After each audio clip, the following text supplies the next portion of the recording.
buried white hut in my field! Dale Pruitt's voice cracked across the county fairgrounds loud enough that the funnel cake line stopped moving. He wasn't asking. He was performing, chest puffed, boots planted wide, phone already out and recording like he needed proof for a courtroom that didn't exist yet. Logs, Ruthie said again, quiet, steady. Somebody near the fence line laughed first, a short, ugly bark, and then it spread, the way laughter does when people are relieved they're not the ones being humiliated. Dale turned toward the crowd like a man taking a bow. Guess that's what happens when there's no man around to tell her no. The crowd's laughter cut deeper than the joke deserved, and everybody there knew exactly why. Behind Ruthie, her mother Carol Whitfield stood with her jaw locked so tight you could see the muscle working. She didn't say a word, not yet, because Dale Pruitt wasn't finished, and everyone in that crowd knew it. Tell you what, Carol, you've got 30 days on that loan. 30 days! And your kid's out there digging holes instead of digging you out of the ground you're standing on. Somebody near the funnel cake stand actually clapped. Here's what nobody standing at that fence line understood. Ruthie Whitfield wasn't sabotaging anything, and that loan Dale Pruitt was so smug about. He'd made sure of it himself 3 years back, in a way nobody in that crowd knew about yet. To understand why a little girl was burying logs in a dying pasture, and why Dale Pruitt was about to make the biggest mistake of his life laughing at her for it, we have to go back to the beginning. If you felt that laughter land wrong in your gut, if you're sitting there right now a little angry on behalf of a woman and a kid who didn't do anything to deserve it, hit that subscribe button. And drop a comment telling me what city, what country you're watching this from. I want to see exactly how far this reaches before it's over. Because the American farmer exists for exactly this moment. Stay with us. Because what happens to Dale Pruitt by the end of this story, I promise you, was worth every second of what you just watched. 3 years earlier, Carol Whitfield buried her husband on a Tuesday, and by Wednesday morning she was back out feeding cattle. Because grief doesn't pay a feed bill and nobody was going to do it for her. Tom Whitfield had run Blackfoot Hollow Farm for 18 years, 400 acres of Missouri clay and bluestem grass that had been in his family since his grandfather came home from Korea and bought it for almost nothing. When the tractor accident took him, it took the only person who knew where every debt, every deed, and every handshake agreement was actually written down. That's where Dale Pruitt came in. Dale ran the only agricultural lending office within 40 miles, and Dale had a smile for every widow in the county, right up until the ink dried. He'd sat across from Carol at her own kitchen table 2 weeks after the funeral, folder open, pen already uncapped, and told her the loan Tom had taken out for the new well system was coming due faster than she thought. "I can restructure it," Dale had said. "I can make this easy on you, Carol." What he didn't say was that he already had a buyer lined up for that land, a development group out of Springfield building lake houses 40 minutes east, and Blackfoot Hollow sat on the last unclaimed stretch of frontage they needed. What he didn't say was that restructuring meant a balloon payment timed to land exactly when a grieving widow was least equipped to fight it. But here's what nobody knew yet. Tom Whitfield had known Dale Pruitt a long time, long enough not to trust him with anything unwritten. The pasture Ruthie was digging in wasn't just any pasture. It was the 40 acres closest to the creek, the driest, hardest ground on the whole farm, the section Tom used to call the burned patch, because nothing had grown right there since a wildfire scorched it back in the 90s. Dead grass, cracked clay, dust that rose in sheets when the wind kicked up. It was also, Dale Pruitt knew very well, the exact parcel the Springfield developers wanted most, because it fronted the creek, and creek frontage meant lake house money. So when Ruthie started hauling logs out there in a rusted wheelbarrow after school, laying them down in long rows and covering them with dirt, Dale didn't see a little girl doing something strange. He saw an opportunity. He drove out there himself, parked his truck at the fence line where half the county could see him, and he made sure everyone within earshot heard him laugh. "Digging graves for tree stumps now," he'd called out loud enough to Carrie. "Carol, you might want to get that looked at. Kids out here burying wood like it's buried treasure." Two of his buddies from the co-op board were with him. They laughed too. One of them pulled out his phone. And that decision, filming a grieving family's 8-year-old for a laugh, was about to cost Dale Prout more than he could imagine. Carol came out of the house at the sound of the trucks. She stood at the porch rail and watched 3 grown men point and laugh at her daughter, and she felt something go cold and quiet in her chest, the kind of quiet that comes right before a person stops being polite. She didn't go down there. Not yet. Because interrupting Ruthie right then would have meant explaining something Carol wasn't ready to explain to anyone, least of all Dale Prout. The county fair humiliation 3 weeks later wasn't an accident. Dale made sure of that too. He'd heard because Dale heard everything. That was his whole business. That Carol was 30 days from a balloon payment she couldn't make. He also knew the county extension office was holding its annual land improvement panel that same weekend, judges and agricultural board members all in one place, deciding which farms qualified for emergency drought relief funding. Carol had applied. It was the only lifeline left. Dale sat on that panel. He'd sat on it for 6 years. And when Carol's application came up for informal discussion at the fairgrounds, publicly, in front of the very people who'd be voting, Dale made sure the conversation happened loud enough for half the fair to hear. "Emergency drought relief," he said, shaking his head with theatrical sympathy, "for a woman whose own daughter is out there digging up perfectly good pasture. You want the county to hand out relief money to a farm that can't even keep its own kid from tearing up the ground." Nobody in that crowd saw what Carol did next coming. She didn't defend herself. She didn't explain.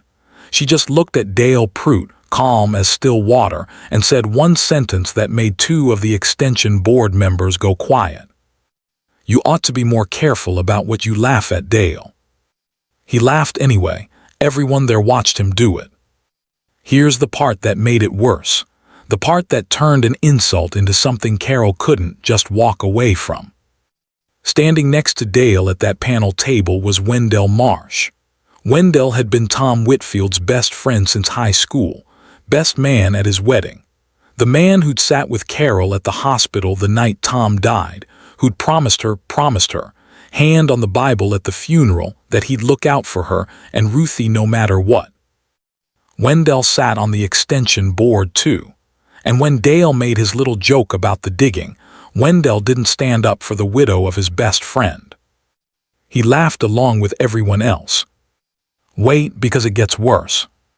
2 days after the fair, Carol found out that Wendell hadn't just laughed, he'd voted. He'd voted with Dale to table her drought relief application, pending further review, which everybody in that room understood meant never. And it came out, later that same week, that Wendell Marsh had a private arrangement with the same Springfield developers Dale was working with, a finder's fee for every parcel that got assembled for the Lake House project, paid quietly, off any books anyone official would ever see. The man who promised to look out for her had been paid to help take her land instead.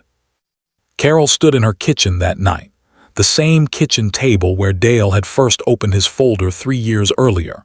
And for the first time since Tom died, she let herself cry, not from grief this time, but from the particular fury of realizing exactly how alone she and Ruthie really were. And out past the porch light in the dark, Ruthie was still out there, still digging, still hauling logs 1 wheelbarrow load at a time into ground that hadn't grown anything worth harvesting in 30 years. Carol had asked her once gently what she was doing. Ruthie had looked up at her with her father's exact same steady eyes and said, "Daddy told me to, before he died. He said if the dry season ever got bad, I'd know what to do with the burned patch." And that's when everything changed for Carol Whitfield, because she realized her daughter wasn't playing. She was finishing something Tom had started, and Carol had absolutely no idea what it was. Carol didn't sleep that night. By sunrise, she was on the phone with the one person who might actually explain what Tom had known that nobody else did, Ede Calloway, the retired county extension agent who'd worked this land longer than Dale Prout had been alive. Ede came out that same morning, boots still muddy from his own chores, and walked the burned patch with Carol while Ruthie kept digging like the conversation happening 10 feet away didn't concern her at all. "Your husband asked me about this ground, must have been 4 years back," Ede said, crouching down to grab a fistful of the cracked clay. "Wanted to know about a technique some ranchers out west were using on drought-dead soil. Buried log method. Old as dirt, if you'll pardon the phrase. Logs break down slow underground, hold water like a sponge, feed the soil from underneath for years." Carol felt something loosen in her chest for the first time in 3 weeks. "So it works." "Works if you've got years to wait on it. 3-4 seasons before you see real difference." Ede straightened up and his face went careful in a way Carol didn't like. "Only reason I bring it up is Tom asked me something else that day. Asked me what that ground would be worth if it ever came back healthy. Creek frontage, restored pasture." Ede looked past her toward the water. "I told him it'd be worth more than the rest of the farm combined." But here's what nobody knew yet. Tom hadn't just been curious about drought recovery. He'd been protecting something, and he'd started protecting it 3 years before Dale Prout ever sat down at that kitchen table with his folder and his fake sympathy. Carol drove straight to the county courthouse that afternoon, Ruthie's words finally making sense. "He said if the dry season ever got bad, I'd know what to do, and pulled every deed and easement filing on Blackfoot Hollow going back 5 years. What she found made her sit down hard in the records office chair.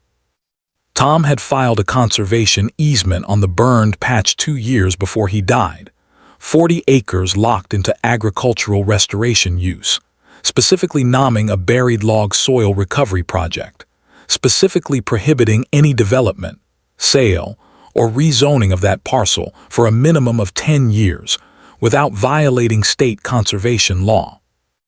And that decision, a decision Tom made quietly, years before anyone was circling his land, was about to become the very thing Dale Prout didn't know was buried in that dirt. Carol's hope lasted exactly 4 hours. Because when she called the courthouse recorder to confirm the filing was still active, the woman on the phone went quiet, shuffled papers, and came back with words that turned Carol's stomach to ice. "Ma'am, I'm showing this easement was released, filed for release 8 months ago, signed by. It's showing Wendell Marsh as co-executor of your husband's estate." Carol's grip went white on the phone. Wendell had never told her he had any authority to touch that easement. She hadn't even known there was a co-executor listed. Tom must have named Wendell before things went bad between them, before whatever changed. The protection Tom built to save this land had been quietly dismantled by the very man who'd promised at the funeral to look out for her. Nobody in that courthouse office saw Carol's face when she realized who'd done it. That night Carol didn't cry. She got angry in the useful way, the way that makes a person start making calls. Her first call was to a land use attorney 2 counties over, a woman named Priya Akaffer who specialized in conservation law, and more importantly, specialized in exactly the kind of quiet paperwork fraud Carol was starting to suspect had happened. Priya listened to the whole story, the easement, the release, Wendell's signature, the timing lined up with Dale's development deal, and her voice changed on the phone in a way that told Carol she'd found something. "Carol, a co-executor can't unilaterally release a filed conservation easement without either your consent as surviving spouse or a court order. If Wendell signed that release alone, and you never consented, and there's no court order on file," Priya paused, "that release isn't just improper, it's void. And if he backdated anything or misrepresented his authority to the county recorder, that's fraud." And that's when everything changed. Because for the first time since Tom died, Carol wasn't the one on the back foot. She had something Dale Prout didn't know existed, a document trail proving the land he wanted was never legally free to sell, and a betrayal from his own partner that could unravel both of them at once. Hope rose in Carol's chest, like something she hadn't let herself feel in 3 years. She should have known better than to feel it yet. 2 weeks passed. Priya worked quietly, requesting certified records, building the paper case. Carol kept her head down at the farm, said nothing to Dale or Wendell, waited. Ruthie kept digging. By now she'd covered nearly the entire burned patch, hundreds of buried logs in careful rows, the wheelbarrow tracks worn into permanent paths across the cracked clay. She never explained more than she already had. She just worked, every afternoon after school, like she was following instructions nobody else could hear anymore. Then the county's balloon payment notice arrived, official and final. 30 days had become 3.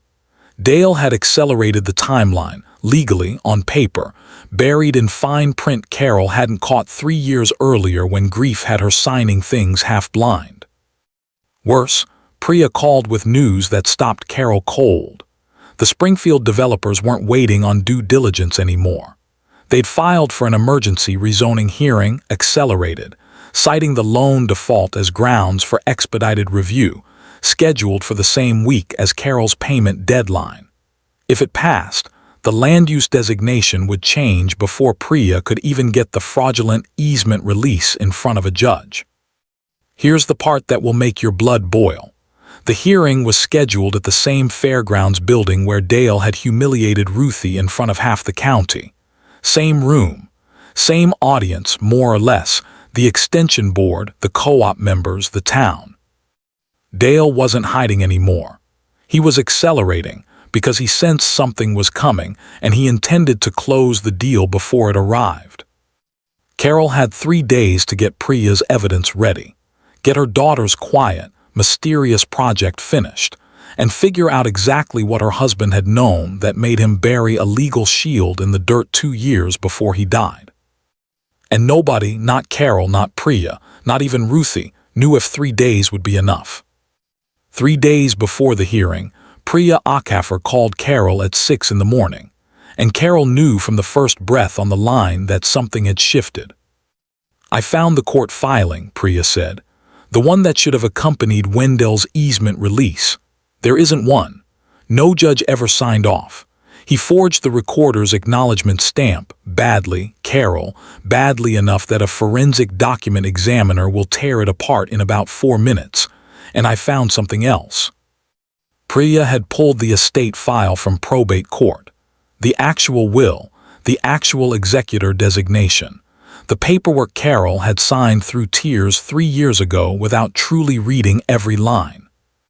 Wendell wasn't named co-executor of the whole estate, Priya said. He was named co-executor of one specific asset, a single trust, set up by Tom 2 years before he died, holding exactly one thing. "The burned patch," Carol whispered. "The burned patch. And Carol, the trust document names a beneficiary. It's not you." Carol's heart stopped for one long second before Priya finished. "It's Ruthie. Tom put that 40 acres in an irrevocable trust for his daughter, effective on his death, specifically to protect it from ever being sold, mortgaged, or developed until she turns 25, and specifically citing the buried log soil restoration project as the trust's stated purpose. He didn't just protect the land, Carol.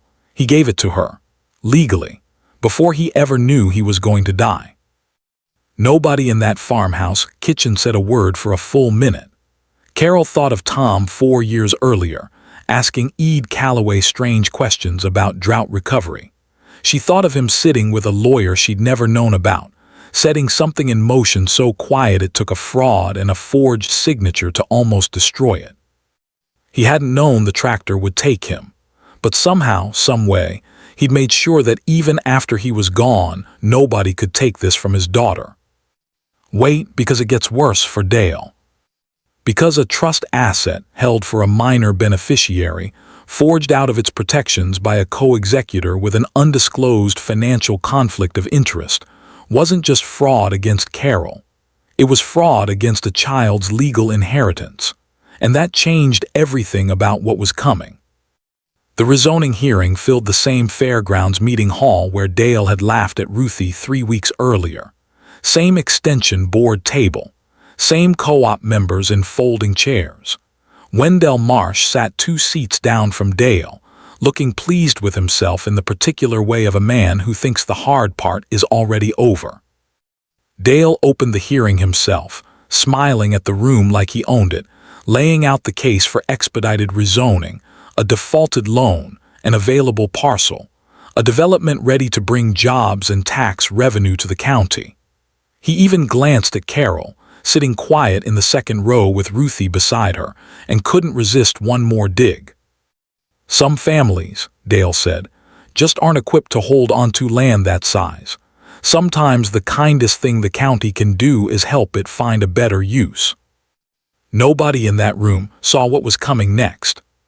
Priya Akaffer stood up from the back of the hall, walked to the front with a folder considerably thicker than Dale's ever was, and asked the board chair for 2 minutes of public comment. She got them. She laid it out clean and simple, the way good lawyers do when they know they don't need to raise their voice. The trust, the beneficiary, the forged release, the missing court order, the timeline that lined up so precisely with Dale's development deal that it couldn't be coincidence. She placed a certified copy of the forensic document analysis on the board table, right in front of Dale. Then she said the sentence that made the entire room go dead silent. This parcel isn't Carol Whitfield's to sell, and it was never Dale Pruitt's to buy. It belongs, irrevocably, to an 8-year-old girl, and the men at this table attempted to steal it from her through forgery. And that decision, the decision to forge a dead man's protection for his own daughter, was about to cost Dale Pruitt and Wendell Marsh everything. Dale's face went through 3 colors in about 4 seconds. He started to object, started to say the word ridiculous.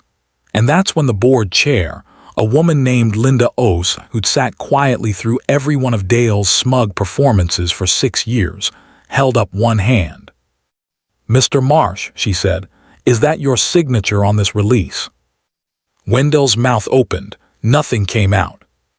"Mr. Pruitt," Linda continued, voice level as a plumb line, "were you aware your development partners were negotiating a finder's fee arrangement with a sitting extension board member regarding a parcel you were simultaneously attempting to acquire through loan default?"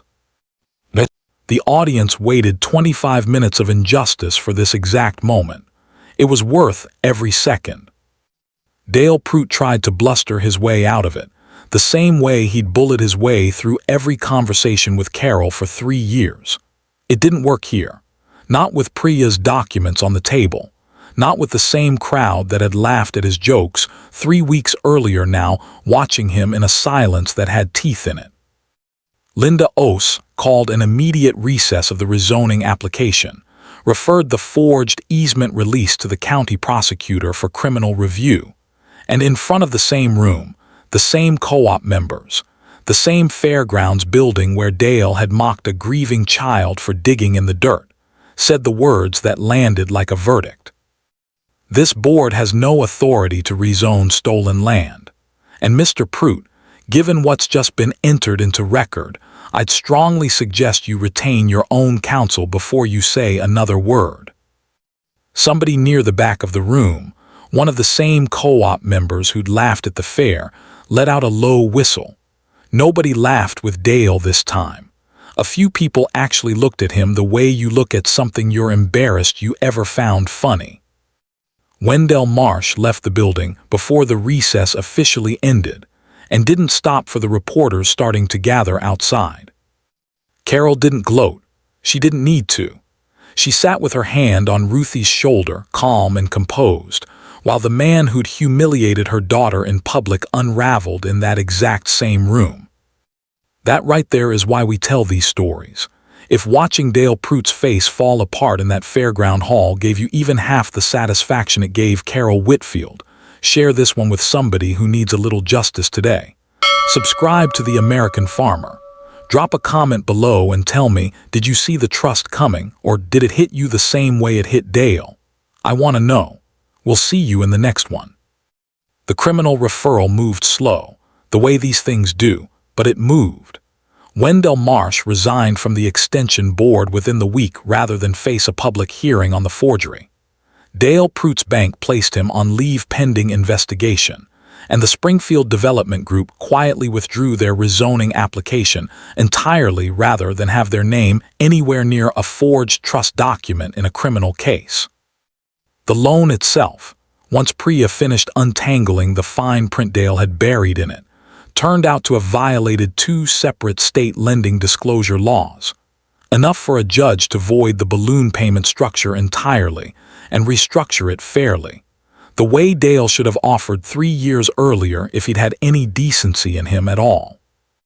Blackfoot Hollow Farm wasn't just safe. It was, for the first time since Tom died, actually stable. Out on the burned patch, the logs stayed buried through that fall and into the winter, doing their slow, quiet work exactly the way Ede Calloway said they would. By the following spring, the first real green Carol had seen on that ground in 15 years pushed up through the clay in patchy, stubborn rows. Nothing dramatic yet, nothing worth a photograph. Just a start. Ruthie stood at the fence line one evening that spring, looking out over the ground she'd spent a whole summer digging in while half the county laughed at her for it. Carol came and stood beside her. "You knew this whole time, didn't you?" Carol said. "What your daddy left you?" Ruthie shrugged, the way 8-year-olds do when a thing feels too big and too simple at the same time. "He just told me to keep at it. Said the ground would tell everybody the truth eventually. It just needed time." Carol looked out at the green pushing up through the cracked clay, at the land that belonged to her daughter now, legally, permanently, protected by a dead man's quiet foresight and a little girl's stubborn patience. "He was right," Carol said. Behind them, the rest of Blackfoot Hollow Farm sat gold and steady in the last of the evening light, safe, for now, and for a long time to come.